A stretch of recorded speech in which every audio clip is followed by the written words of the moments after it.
Thank you, Madam, for giving the opportunity. Madam, the Honorable Minister started while introducing the bill that this bill is being brought to protect the urban cooperative banks and the depositors.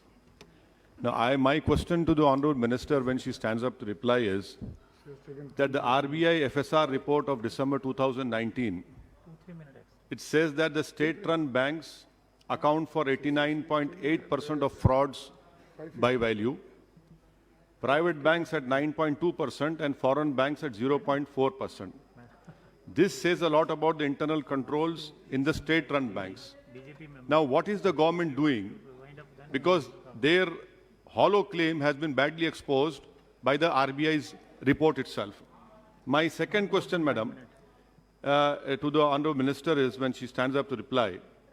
The PNB bank was hit with 20,000 crore and we know Mr. Mr. Nirav Modi fled with and no heads have rolled so far. Why is that case? Third question is the Modi government's real concern about PMC Bank, which the Honorable Minister spoke about. When it came to Yes Bank, the SBI immediately infused funds into Yes Bank. Why this stepmotherly treatment for PMC? 60 people have committed suicide. What is the interest that government had with Yes Bank and that same love is not shown towards PMC Bank? And what kind of administrator is working in PMC Bank from last 1 year? That person, that honorable person has not been able to sell the yacht which is stuck in Sri Lanka. 2 aircrafts are stuck in Mumbai airport. This is the love of this government for PMC depositors who are suffering day in, day out. Sir, my third question is about this. In this bill, it talks about issue of equity, preference or special shares by way of public's issue and private placement. Are you trying to say that now SEBI will interfere in it? Because this issue of equity and public issue, are you bringing in SEBI? Please enlighten all of us. My fourth question to the Honorable Minister is that RBI is being given power is the government claim. If that is the case, why did Yes Bank, PNB, ILNFS, and in March 2020, Franklin Templeton happened? What was RBI doing? What was this government doing? How did they allow all these four important things which happened was right under the rule of Mr. Modi?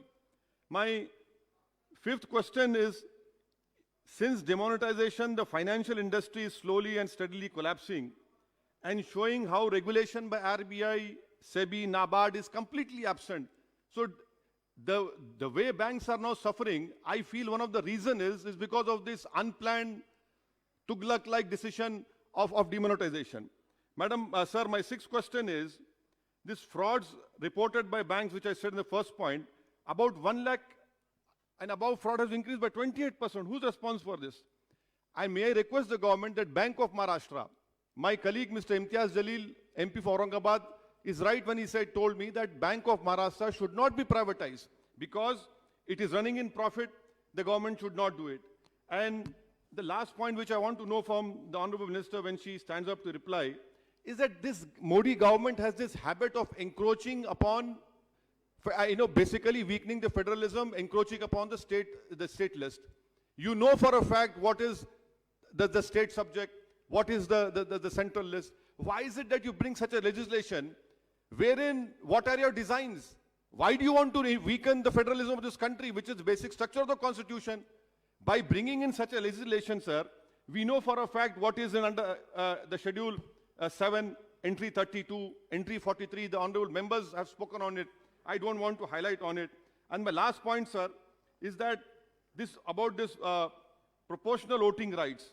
Now, if they buy equity shares in cooperative society, it's a known fact. 1 member, 1 vote. Are you going to overrule that? And also, isn't it a fact that the 2006 Vishwanathan Committee recommended that cooperative banks should be allowed to raise capital through non-voting shares? So these are the important points. I hope the Honorable Minister, when she stands up to reply, she will definitely reply. And for God's sake, I don't want this Honorable Minister to say that all these urban cooperative banks and Nirav Modi, Mehul Choksi, PNB, Franklin Templeton, all were act of God. No, these are not act of God.